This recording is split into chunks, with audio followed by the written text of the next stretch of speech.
taking a trip across the country in an EV right now is extremely challenging, especially if you have something other than a Tesla.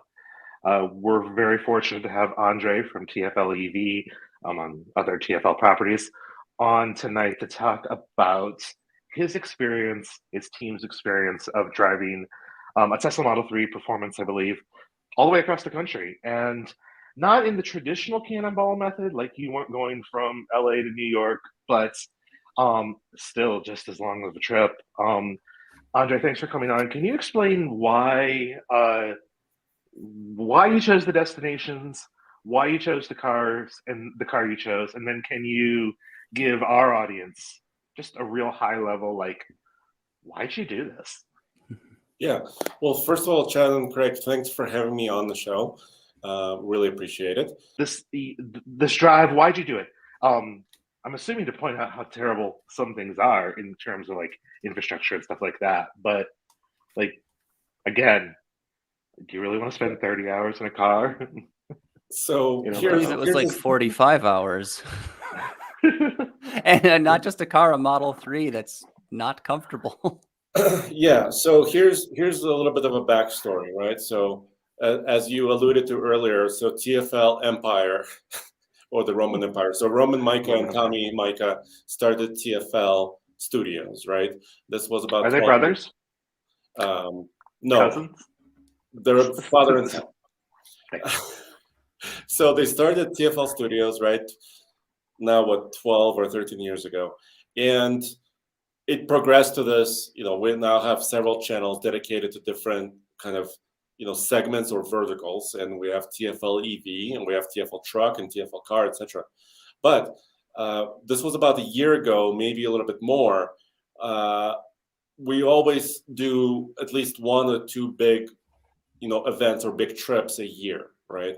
So in 2022, earlier that year, we did an F-150 Lightning trip to Alaska. That was one of our big trips. And then we had this idea always that we want to obviously learn more about electric cars and trucks. And one way to do it is to drive it across country, which sounds a little bit cruel, right? But well, it's not unprecedented, and I mean, you guys, and I'll make sure there's a link in the description. But you guys did a whole series on taking a Lightning to, I mean, the Arctic Circle, more or less. Pluto Bay, went pretty far north. Pluto Bay. We the team. So I started that drive. So I drove between Sacramento and Seattle, and the rest of the team finished the drive, which was a heavy lift. From taking the ferry towards Alaska and driving the entire vertical kind of plain of Alaska all the way to Pluto Bay. That was insane. So that is the very top of Alaska. You run out of Alaska at that point. Yeah, you're basically looking at the sea at that point, and that's about it. And that was a tough trip in itself, but it was a little bit of a different trip because we knew that charging was going to be very, very hard, if not impossible, up there, because there's almost nobody who lives there. Right.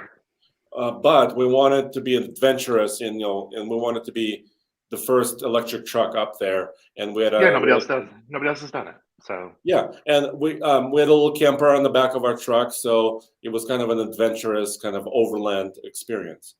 But fast forward, going forward a few more months, we had this always idea in the back of our head that we wanted to do a cannonball. And cannonball traditionally, right, it's New York to California, right, towards the LA area. It's around 2,700 miles. But traditionally, it was also associated with going faster than maybe legal. Right? Yeah. Maybe. So I mean, a personal friend of mine, Alex Roy, who the audience may know, has set at least 2 records. And the record has fallen 3 times during the pandemic due to less traffic. But if you do watch Alex's documentary, which I'll also include a link in the description, because affiliate revenue, it's dangerous. It's high speed. It's dangerous, even with the most professional drivers, and it's also not efficient. You know, like a normal person isn't going to to do that. So you chose a different route, and a different goal, Yeah, right? yeah. And we wanted to do it all electric. And there have been some attempts at electric traditional route cannonballs, right? But really, for an electric vehicle specifically, it's more of a balance between how fast you're moving. The faster you're moving, the more energy you're burning, like in a gasoline vehicle, right? But also, how fast can you replenish that energy as well? So, how fast can you charge? And if you balance the two perfectly, and if your charging network is great, and if your charging speeds are great, you don't have to go at illegal speeds. So that's the whole point, because we want to share it with the YouTube community, right? And we don't want to share us breaking the law. That's not.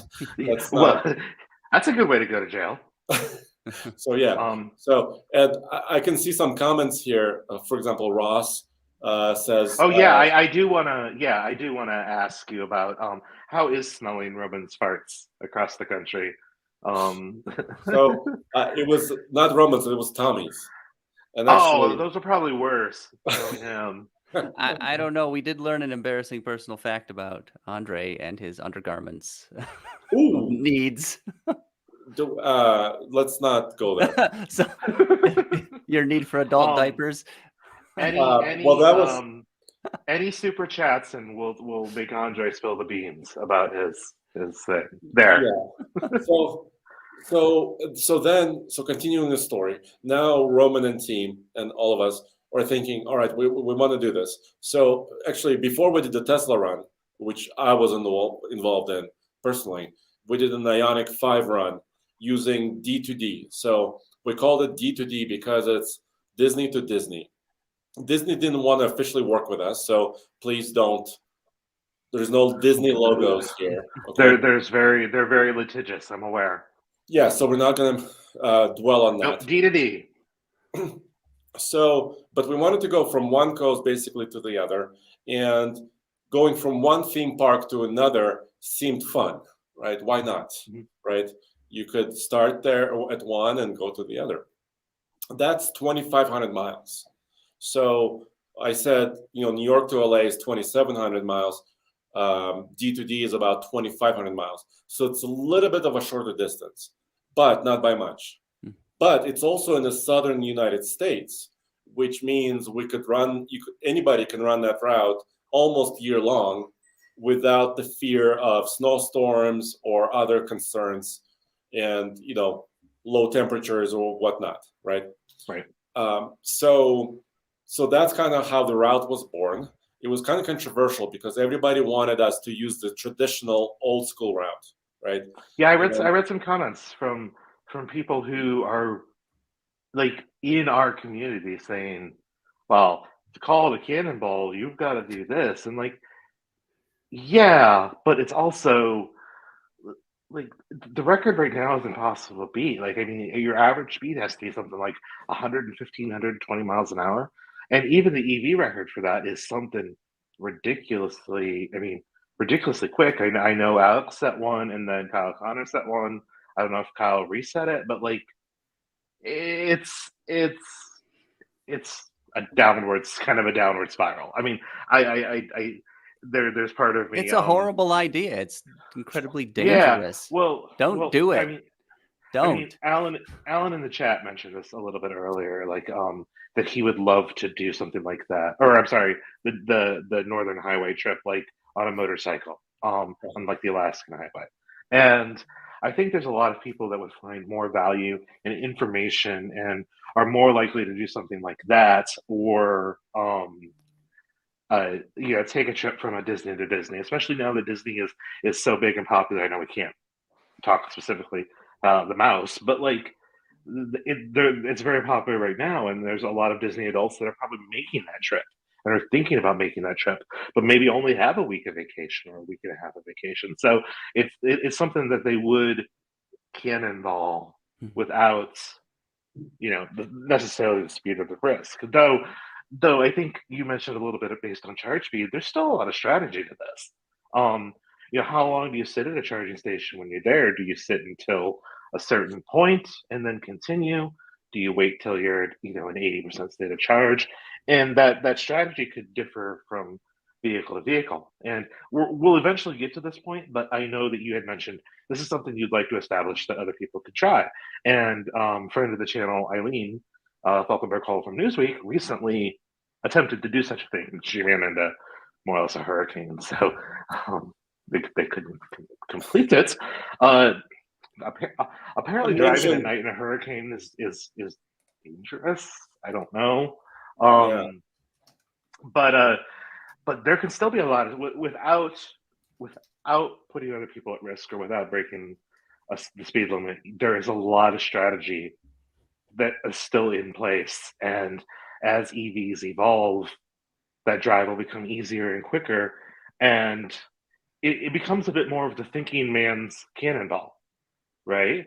Yeah. Because there is so much strategy. It's not avoiding the cops. It's all those things that you mentioned before, and we're showing some video footage of it now. But that's, I don't know, the geek, the nerdy side of me really appreciates that aspect of it.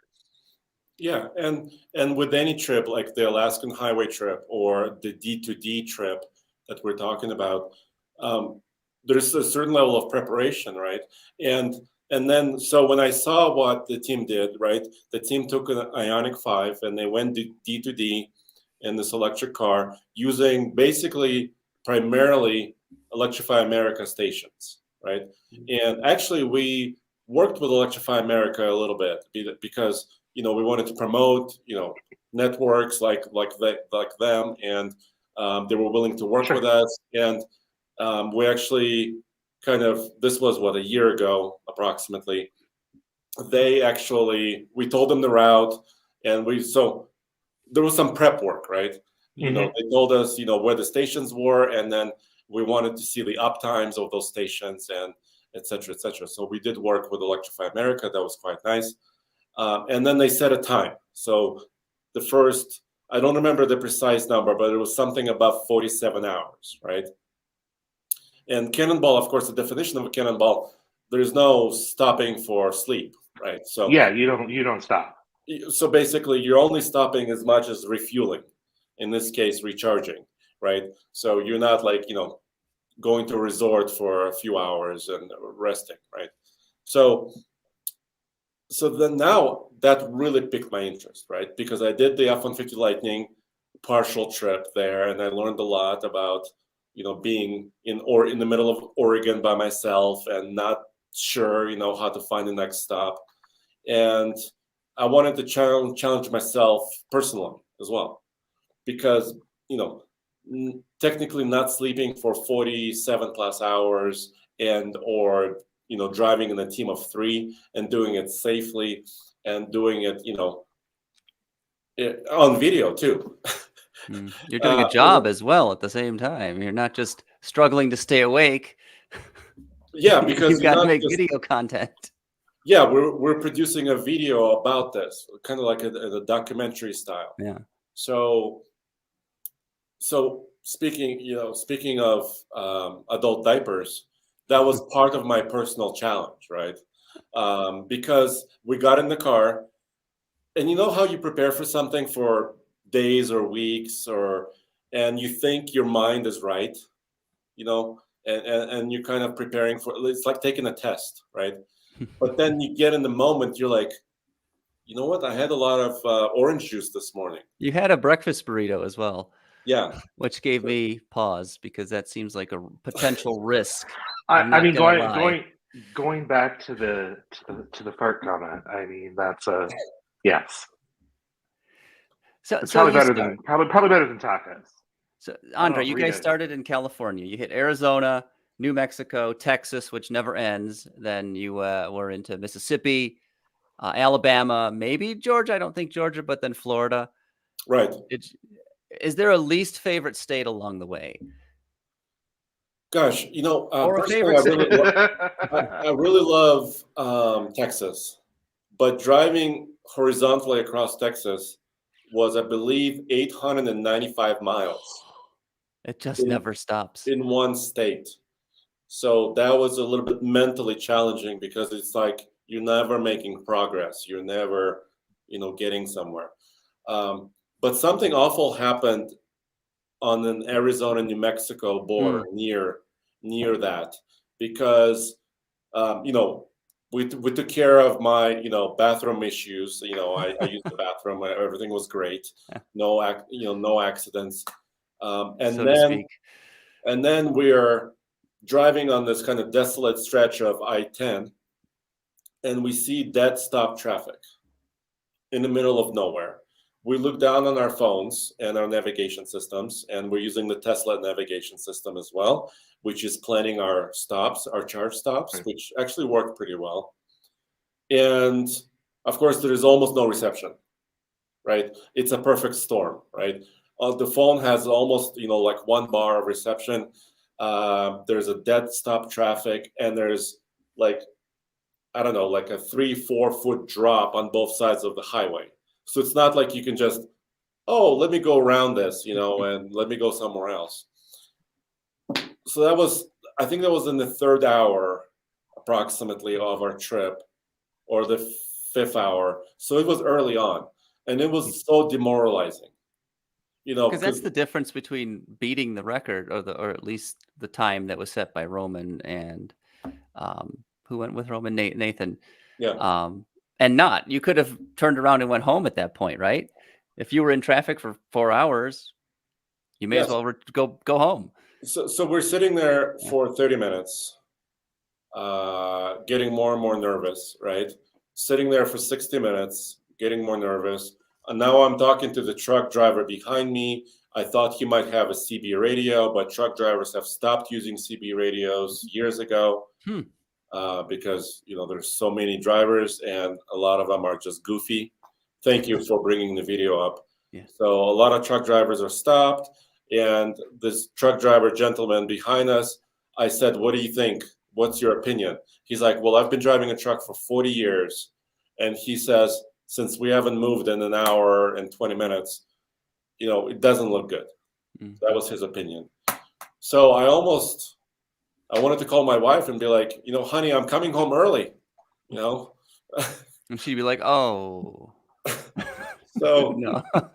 And then the traffic starts to move. I think we're there for almost 2 hours, maybe a little bit under that. And like you said, Craig, that we thought we could beat the record by about 3 to 4 hours, right? That was our goal. And losing 2 hours in advance was just awful. It was just completely demoralizing. And we couldn't predict it, obviously. So what happened was 2 semi-trucks collided, and one of the semi-trucks was carrying salad, and the other semi-truck was carrying rebar. And the two don't mix, So there was a lot of rebar across the highway, and they had to bring salad. I'm sorry, well, it was lettuce. But Yeah. I just don't imagine a tractor trailer full of lettuce, but I guess how else do you get it to market? Yeah, so Right. it happens. So as you can see here, there's a lot of rebar, and then there's some lettuce. So it was not good. And I hope nobody was really, really seriously hurt. Right. Yeah, of course. So there's the lettuce right there. Yeah, so you saw that. Any idea if it's romaine, a spring mix? I couldn't quite tell. Maybe romaine. Okay. Yeah. So then it was on, right? But the way our team member Cole, so you saw Tommy and me on camera mostly. Yep. Behind the scenes, we have a third team member, Cole Pearson, and Cole is Cole's great. guy. Yeah, Cole is our video guy, but he was also the planning logistics man as well. And the reason why we left at 5 a.m. out of Los Angeles, Anaheim area, is because we calculated and we thought that we could hit the major metropolitan areas like, near Dallas and further on off-peak hours, because we don't want to arrive in Dallas area at 5 p.m., right? So we timed it, but this 2-hour delay broke that schedule. right? Mhm. The schedule was out the window, so we lost more time in certain big cities because our schedule was just backed up. So Did you go through Dallas? no, am I no, Houston. Okay. I'm I was sorry. gonna say, I thought Dallas is further North. north than you would want to be, but okay, Oh Houston makes sense. goodness, Houston's worse. Houston. I, Yeah, it I was Houston. I would rather be stuck in Dallas than Houston any day. Like So Houston traffic is. I'm sorry, my memory. Well, 45 hours in a car. Yes. Did Tommy try to kill you, or did you try to kill Tommy at any point? Being Yeah, cooped when up did in the the car red for so mist long? appear? Well, so first of all, we have to take care of Cole, right? So Cole had to be happy because he was also taking the video of this thing. Yes. So we had to take care of him. And then Tommy, as you may know, he's one of the nicest people in the world. So it was quite easy. So we didn't really have interpersonal fighting. I mean, when we got into Florida and it was like hour 40, there was some tension, right? Because you're in a small car. I'm not a very small guy. I'm like almost 6'3". So after sitting in a small vehicle for 40 hours, you're starting to get a little antsy. Yes, So, especially with no sleep. yeah. And we kind of were passing out here and there. That's why we had 3 people. All 3 people were driving. So once again, I want to kind of stress that we're trying to be safe, right? Sure. So, But speaking of sleepiness and kind of dealing with that, like obviously bladders are only a certain size; they can only hold so many liquids. There's only like so much caffeine. But like, what kind of snacks did you take? What kind of food did you take? Alan again in the chat was asking about that. Like, how do you how do you I, pack for that? I, once again, it was one of those things where you prepare, and and then in the moment when it's happening, you're like, you go blank, like your brain goes blank, right? So obviously we kind of took care of the car. We had a way to change a spare tire if we had to, and then snacks. I really love on the trip. I usually kind of use. Well, here's Tommy eating a burrito, and Craig, you questioned our intelligence, right? And now, so one of my favorite places is Buc-ee's. Or as they call it on TikTok, boosies, in order to Okay. irritate people. But I love Buc-ee's. Oh, you got a Buc-ee's. What is that? A onesie? It's a onesie. Yeah. So we were trying to gift each other gifts as we moved along. And here's the other beautiful thing about being an electric vehicle, right? We drove for about 2.5 hours stints, and then we had to be stopped for about between 15 to 30 minutes. That was our calculations as far as charging. We never wanted to charge fully, right? Because if you charge fully, it slows down, right? The charging process slows down. So we were always kind of between like 10% and 80% ish on our battery. But that still takes about 15 to 30 minutes, depending on where you are and what's happening at that charging station. So that's an option, to use the facilities. You can buy a snack. I really love jerky. For example, that's my kind of go-to, jerky and some nuts, because I'm trying to watch my figure. My figure is not that slim. So those are kind of my choices. But then, of course, we walked into Buc-ee's near Houston, and I had to get a barbecue sandwich. Oh, yeah. Well, they make all their stuff there. I mean, I don't want to turn this into a Buc-ee's commercial, but I'm going to. Like, that place it's amazing. It's incredible. If anybody in the chat's been to Buc-ee's, please thumb this up, because yes. By the way, this is not brought to you by Buc-ee's, by the way. It's not. Hashtag not sponsored. No. It's brought to you by Flying J. Yes, but they should sponsor us, I think. Yes.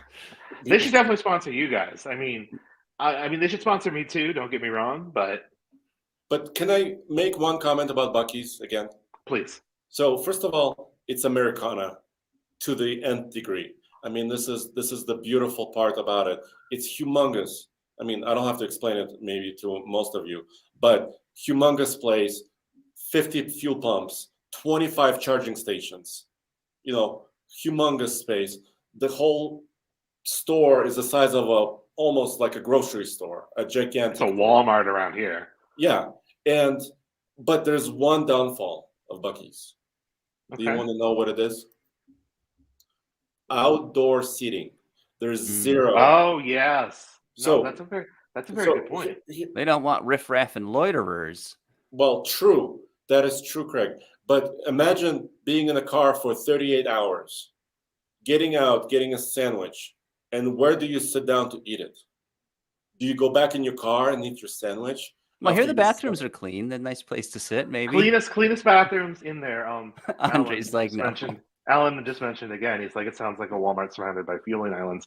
No, like, I don't know if you've been, but like that isn't it. Like, it's very hard to explain Buc-ee's to somebody who's never been there, because you're like, oh, well, it's a convenience store. It's like a Wawa or a Sheetz, but it's the size of a Walmart, and there's 150 fueling stations and all these charging stations, and you can buy like deer corn, like to feed. You can buy a smoker. You can get ice. You can buy a waffle maker the shape of Texas. You can buy all sorts of come and take it merch. Yeah, you can buy a onesie of a beaver. Like that is like my dream. And last year, I don't know if Andre, I'm sure somebody from your team was there at the Toyota-thon event there in Plano for like what felt like a week last year. It was headquarters confidential, but I called it Toyota-thon. There's a couple of people from the Detroit area that I know on Toyota's team that had never been to Buc-ee's. And I am like, no, we are going. I don't care what Toyota's talking about this week. I went and stole a Sienna, 5 people from Toyota in Detroit that had just never been there before, and we went to the Buc-ee's in Denton, and it's wild. I've taken Nicole there for her first time. I took Eileen there for her first time. Mike Meredith, I've been his first time there. Again, like Olivia and Rick and stuff from Toyota. Like nobody knows what it's like, but once you walk in there, you suddenly get it. Like, it makes sense, and their bathrooms are ridiculously clean. And obviously we're an EV channel, so we don't care about pumping gas, but every couple of hours they go out and hand wipe Lysol all of the gas station pumps, so your hands don't even smell like gas when you pump your car. It is yes. So but it highlights 2 needs for outdoor seating. Yes. Electrification. But I want to also point out that, you know, all of the fuel pumps have big canopies, right? With lights and everything like that. And their parking lots have lights, but their charging stalls have no canopy. So if it's raining, or if it's beating down sun, or if there's nowhere to sit down and, you know, enjoy a snack or anything like that, I think those things could be improved greatly for all of us, right? We all benefit from, I mean, being males, you know, middle-aged male adults. Like, I have we have women colleagues, but Kristen Lee at the Drive wrote a really, I mean, it wasn't really a scathing indictment of charging stations, but it was very much like, look, I don't want to go charge a Taycan by myself in this dark, like, just in where you find Electrify America stations. Like, and it's not even like Walmart. It's not just like that. It's like abandoned parking lots. Craig, that station in Ypsilanti that we go to and use sort of on the regular. Like, I mean, we were there after dark once. I wasn't super excited about that experience. Or if there is no restroom, for example. Yeah, there's no restroom. Sometimes there's not even a trash can. Like, it's charging stations are such an afterthought, even by these companies, even like by Tesla, who's leasing this property from the property, this part of the property from the property owner to put these networks up, and it's still a second-class citizen environment. Did you have any charging stops along this trip that weren't like that? Was there any place? I mean, obviously the amenities of Buc-ee's is great. Hashtag not sponsored, but like what's like? Did you have any really solid charging experiences? Not the charger itself or the car, but just like were the amenities like spot on? Was there a canopy? Was there anything that was like, man, these guys really get it. There should be more like this, or is it still just the wild west of? So I've been to a lot of Walmarts too with Electrify America in my Lightning F-150 trip. So I have that view of it, right? And then I have the Tesla view because I did the Model 3 trip. And I would say the Tesla locations where they chose to put their charging areas are a bit better. I'm not trying to diss Walmart here, but for example, a lot of them are near humongous truck stops where I feel like, you can get anything, even a shower if you really wanted to. Yeah, absolutely. Yes. So a lot of them are like that. Some of them are at hotels. So we hit a couple of Tesla chargers in the hotel parking lot, right? And that also feels okay-ish because it's pretty safe. It's well lit. But do you go into the lobby of the hotel to use the restroom? Yeah, and one of my closest Tesla chargers is like that. It's actually a free vend charger, which is great. But it's a hotel, and they lock the lobby doors after dark. So right, what do you do if you're not staying at the hotel? So then, so we had another couple of interesting charging episodes where our car. So we're using our Tesla navigation system. By the way, in my opinion, still superior for planning your stops than Ford or Hyundai or others. But it's not perfect. So it would route us to a station, but for some reason it would choose a 150 amp station versus like 350 or 250, right? For Tesla. So various speeds, right? Various speeds of charging. And we pulled up to this one station, and it said there was a piece of paper with a piece of Scotch tape on the Tesla, little platform. It says faster charger a mile this way, and there was an arrow pointing on this piece of paper to go this way. And we're like, so every Tesla navigation system takes people here, but they've built a new station about a mile away, which is quicker charging. So that was one. So it wasn't perfect, right? The navigation system was not quite perfect. I've noticed that in the Chicago area too. There's a lot of very old chargers, version 1 superchargers, or some very early version 2s, and then they recently, in the past year or so, added a bunch of version 3s, but the V2s are still there. So the navigation system is like, oh well, this is closer to the highway, or this is whatever, when I really want to go to that V3. So I mean, you were using a Model 3 Performance, correct? Yeah, we were. Yeah. So that dual motor will peak at 250 kilowatts in theory. And a version 2 supercharger peaks at 150. That's a significant that's a significant kilowatt difference. I mean, Craig checked my math, but I think that's 100. At least a couple dozen. At least. Sorry, I think I said amps. I meant kilowatts. You're fine. So you're fine. My audience knows that you are an expert, so no worries. You spent 45 hours in a car, Andre. How did you A, stave off exhaustion, and B, did you get any sleep? Yes, I got a little bit of sleep. I brought in one of those neck pillows, It's my travel airplane pillow. So I did bring this. So while you're autopiloting, you put the pillow on and... No. Not at all? No? Okay. So we did not own, so there's full self-driving, which is really not full self-driving. And there's also autopilot, which is not super autopilot. Both accurate statements. So we used the autopilot mostly, and mainly it's just helpful to kind of remind you to stay in your lane, right? Because you do have to have your hands on the steering wheel. So we did all that stuff. So I would mostly sleep in the back seat. We would rotate every stop, right? Almost every stop, we would rotate drivers, and either Tommy's driving or Cole, and I'm in the back, or vice versa. Here we are. Here's me trying to rest, but I had to kind of, once again, a little bit taller dude, so I had to be kind of diagonally, kind of sitting. So I would say I would pass out for an hour here and there without realizing I passed out for an hour. That type of thing. So I did get a tiny bit of rest, and I think Cole and Tommy did something similar where they would doze off for 30 or 60 minutes here and there. And so I would say it wasn't totally sleepless.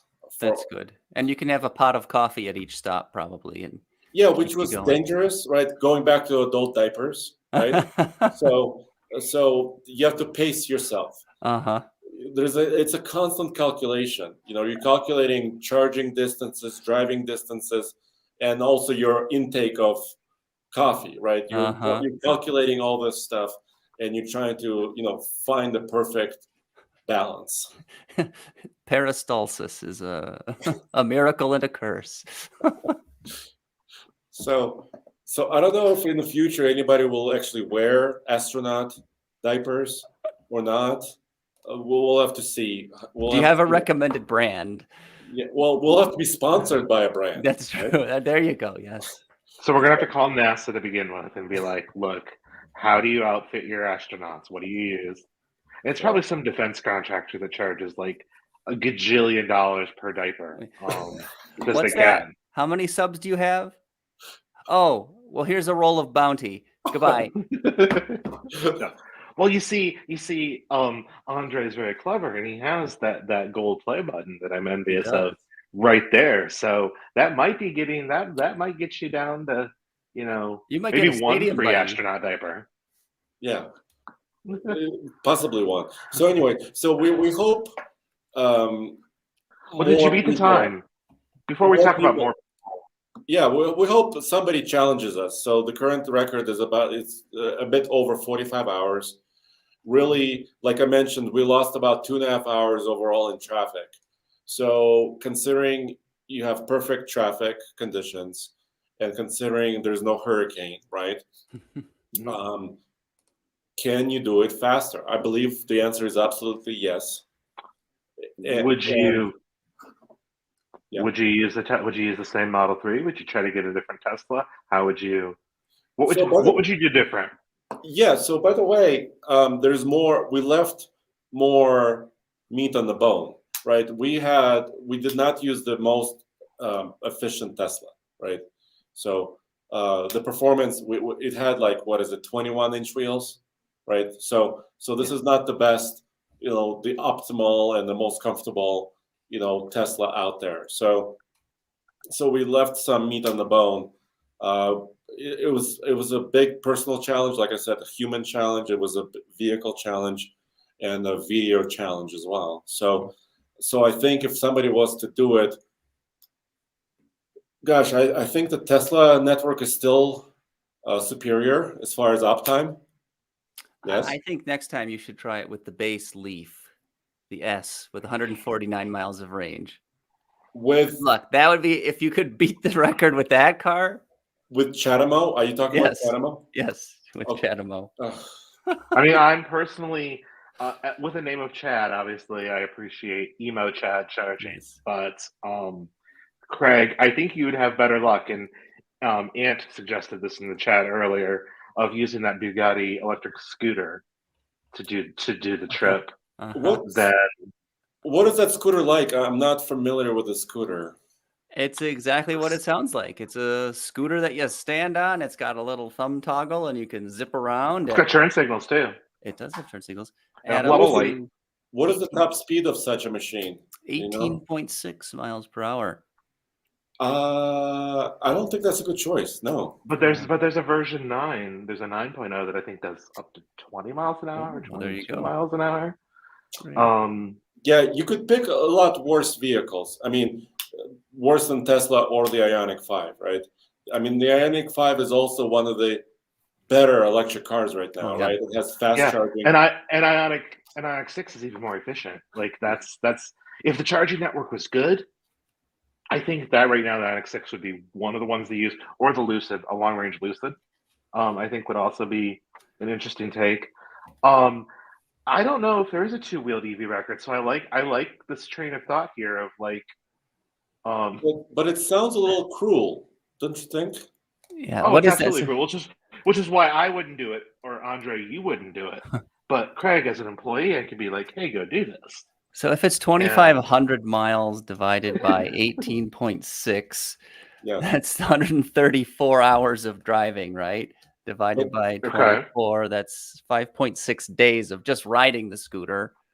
Okay. Does it have a Unless my removable math battery, is or do you wrong, have to charge, or do you have to charge the onboard battery? you have to So you charge it too. That's just all pure. right. So you can't hot swap batteries. So I think Alan, you're right. I think 3 months is about. I don't think it'll make it 2,500 miles. But also, just think about standing for that long, and also no, being I'm just gonna awake. duck over here to the hard surface. No pneumatic tires, so it's like. Yeah, that could be horrific. But there you go. I think it's a great idea. I think Tommy and Craig should split the trip. And there you go. You know, I think that's good. Because So gosh darn there, I remember Tommy when he was like 15 driving across the Czech Republic with his dad. So like I feel very old right now. So I feel like Tommy, as penance for growing up, needs to do something like this with Craig. That's what I'm saying. And I was going to ask, were you a part of, I think you were, Andre, of the Tatra drive across the country? Yeah, I was. You were involved in that. So which was more fun? Tesla Model 3 or Tatra? Oh boy. So this was the 60s Tatra that we drove. My leg was Boulder, Colorado to Pebble Beach. That was the leg of the trip I was involved in with Nathan and Roman. And then Roman did, Baltimore to Boulder. That was the other leg because actually it was shipped to Baltimore right from Europe. The Tatra was an amazing machine because it has a rear engine, right? So when you're driving in a Tatra, it's so aerodynamic. So it's actually kind of like a Tesla because there's not a lot of noise.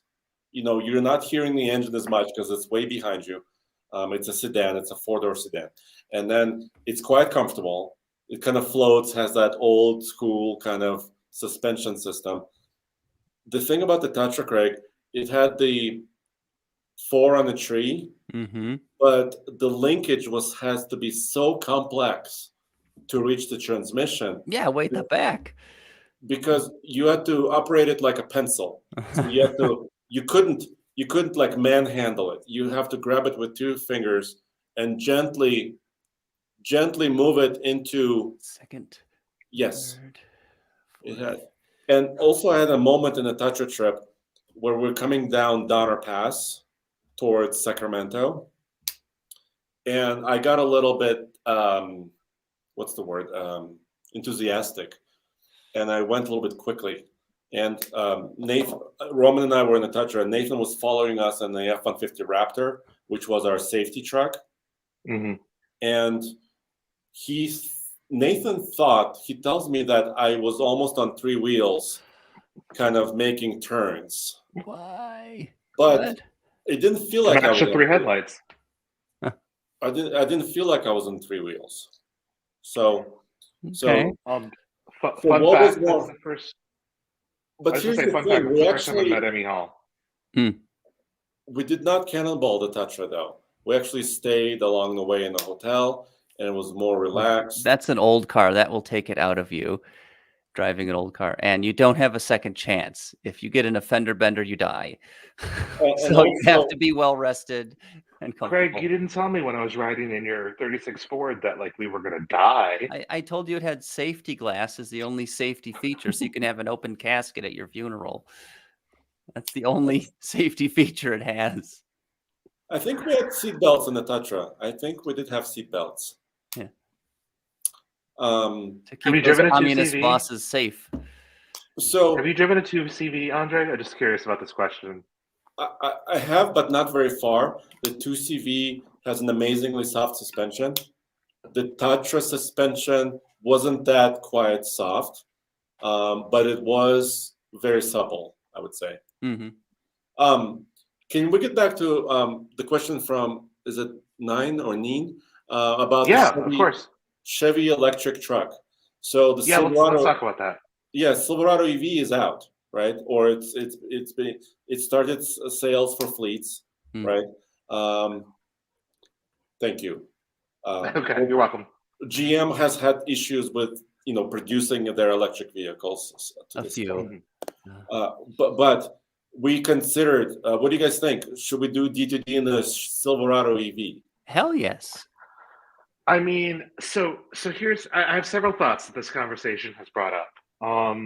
One, we definitely should try it in one of the long range GM products. Now, I think that it would be fun to do it in the Silverado EV. I think from a viewer standpoint, I think we can pull in some cool truck viewers and some angry truck viewers and like kind of get it all to mash together. But Andre, if I'm going to spend, let's say, 40 to 45 hours in a car in a long range EV, we should just do it in the new Escalade when that ships. Like that Super Cruise 2, yes, 450 miles, super plush suspension. I think that we should not see how quickly we can do this drive. We should see how comfortably we could do this drive. I think that's how we evolve this. See, now you're giving GM the benefit of the doubt here, Chad, that any of those features will actually make it to production. So Andre, did you sell? Is your guys' Hummer sold? Have you sold it yet, or do you still have it? It's sold. Yeah, we don't have it. I know that GM was taking some trucks back and replacing the battery pack as a customer service issue, not due to a performance thing or anything like that, but there was a sealant issue with the battery pack. I've seen some lyrics recently on trucks, so I know they're being delivered. But I mean, not to make this necessarily a GM bashing podcast, because I liked the lyric. I haven't driven the Silverado yet, but there's a lot of, I think, bright spots there. But like, do you think they're going to get this stuff figured out? I mean, like, really quick, do you think they're going to? Well, like, I want to give them every the benefit of the doubt, because I mean, GM is a humongous company and they're very, very passionate and capable company. Right. So I've been surprised by some of the low volume Hummer production and some of the issues they had with other electric vehicles. They built one of the best kind of low range cars or city cars, the Bolt. Right? Yeah, it's fantastic. Yeah, we actually owned the Bolt for a while, the most recent one. I know they're discontinuing it in its current iteration, but it's one of the nicest and fun car to drive, and they sold a lot of them, and was quite successful doing it. I drove the Silverado EV at the initial launch event. I also thought they nailed the ride. It was really comfortable. Just a really nice vehicle to drive. Has 450 miles of range. But once again, I haven't seen a Silverado EV on the street, right? Right. In Denver or in Colorado, I haven't seen one yet. So I don't see them in Detroit either. And I see a lot of I tend to see that stuff because it's the home base for these automakers. Yeah. Here in Colorado, we see there's a Rivian on every corner. There's also, I'm starting to see a lot more Lightnings. So today I was doing a video around town, and I think I've seen like 3 or 4 Lightnings running around. It's a good vehicle. It's a very good vehicle. Yeah. The Lightning is one of my favorite EVs, hands down. I agree. And 2 of them were actually fleet vehicles. So like a city, the city has bought them, and they're driving Lightnings everywhere, and they're, doing their job. That's like the perfect vehicle for the university maintenance department or a small city, whatever. Yeah, that's perfect. Yeah. Andre, before we cut you loose because we're taking way too much of your time, that we appreciate, of course. Um, Talking about the Tatra has got me thinking. Has anybody done an EV conversion on a Tatra? Would that be sacrilege to Roman? Like, would Roman like absolutely hate that idea being check, or like what's the? I'm not aware of a Tatra conversion, but we did a F100 Ford conversion at TFLEV. We call that truck Project Chargezilla. We took a 1965 F100 and we ripped out its straight six. I know a lot of people really hated us for that. And we put in electric power. Basically making it a Tesla truck because we used our refurbished Tesla modules in that build using we partnered with Legacy EV, which is a company kind of providing electrical components for builds. That was also, just really quick, what we learned a lot, by the way. And I learned that, yes, the battery is the most expensive component, but all the other components will add up in price. For example, a charger module on the vehicle. We had 2 3 kilowatt chargers to make 6 kilowatt. And I think each one was like $700. They're not cheap. Right.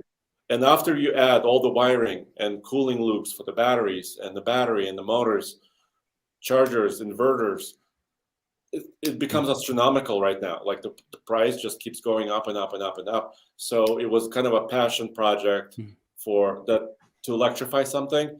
And I think I would wait a little bit longer before I do it again because the price was so high. You could pawn off that gold play button behind you. It's real gold, right? It must be. I don't think so. Must be. It's not. No, but I could electrify my Bukhanka van, my Russian van. Yeah. Oh, you could. Yes. Yes. But once again, I need like 30 or 40K just to electrify it, which is right. Kind of nuts. And there's some companies out there that are like really kind of focused on this. I know like one of the subsidiaries of Holley. Holley does their Holley High Performance that features a lot of EV stuff, but I forget what the one subsidiary is right now off the top of my head. But like they're real going after like this idea of EV aftermarket, and batteries are still the hardest thing to source, but people are really trying to help lower the price of those electrical components and stuff. So I still think probably 40 grand is probably a lot for a swap as unless it's a real passion project. But I really do think there's a future where you take people that have cars like what Craig does. Not that I'm suggesting to do it to that, but cars like that maybe aren't reliable or aren't as reliable, and swapping an EV powertrain into it, and suddenly it becomes this reliable, fun cruiser. The Volkswagen, the people that are doing Volkswagen bus conversions, that like I've driven one. Like it was a good one, but like I've driven one, and it's awesome. You can go up a hill like without turning your hazards on. Like it in a lot of ways, it's a really great sort of idea. Did you beat the time, Andre? I don't remember if you answered that. You did beat the time by an hour or two. They did 47 hours. We did 45. So we beat them by like an hour and 40 minutes or so. So yes, Craig will take 3 months on the scooter. So we'll get started on that. We'll see him at the end of Christmas. Sounds good. Is there anything else you want to talk about that specifically? That particular event? Is there anything like it's a cool journey, but was there anything that we missed or that you would like more people to know about that experience other than find astronaut diapers? So we published the address, so I think you can go to either alltfl.com or tflcar.com, look up D2D road trip, and we have an address, the starting point address and the finish point address in near Orlando. So, or you can go vice versa. You can go Florida to California, whatever. But we have basically the route published. So what I wanted to say is it's just kind of call out to people, right? So if you have a team, maybe a couple friends, and you want to do kind of an adventure of your own, do it, please, and document it a little bit. Take some TikToks along the way or something, and publish some videos, and let us know what your experience is, because oddly, as difficult as it was, I kind of want to do it again. I don't know if I'm like, well, I mean, I'm all for. So before we end this, I'm all for doing something like this. I think this is cool. I've always wanted to do kind of a cannonball kind of thing. Anyway, we've bounced around ideas internally about a couple of ideas, but I would like to think that we could beat your 45 hours pretty so here's the thing. pretty easily. I mean, without speeding, without falling within the rules of set forth. Yeah, and the only rule is we obeyed all the laws, right? So that's the only thing. But the thing is, if you do beat us, I think that's going to be incredible, because that will drive me to try to beat you. Ew. How about a cannonball D to D comparison? You can get the new Silverado EV and then say a Lightning. Boom. Do it at the same time and see who gets there first. Yeah, that's true. It would be fun to do a drive like that with two comparable EVs, like a Tesla and a non-Tesla, of that sort of range and efficiency, just to point out like how better charging network is, or how better a faster charging speed. Like, I'm with our friends at Hyundai right now. I'm gonna talk to them at breakfast, and we'll be like, "Hey, we got an idea. Would you be interested in helping us and our friends at TFL out again?" Because I think it's cool, and we need to highlight more about both the pros and the cons of the charging networks that are out there, because there is a lot of anecdotal information. Like, I like to joke with people that, like, if Electrify America really wanted to stop all the negative press, they would find the top like 25 EV journalists in the country, and they would go to their nearest EA station to their house, and they would fix their stuff. And all the other ones could be terrible, but like a lot of us wouldn't know unless we're doing like what you guys did across the country, or how frequently like Kyle drives across the country. Like, unless you're doing that, then you would have no idea. And I think it's important to still sort of highlight that. And Andre, I mean, thanks for coming on, but I would just like to also, because we are professional YouTubers here, to say that if I were going to try to tackle this model with your Model 3 with something that isn't a Tesla, I really think I would use the Hyundai Ioniq 6, which should be doing over 4 miles per kilowatt hour. And for those interested in seeing our first real kind of range test with the Ioniq 6, there's going to be a fancy link on the screen right now-ish that you should click on. I mean, while that's up there, slightly less formally, thank you, Andre. All those links that we talked about, if you just didn't click away, will be in the descriptions. Thank you, guys. I really appreciate it. And thanks, Andre. Let's do this again sometime.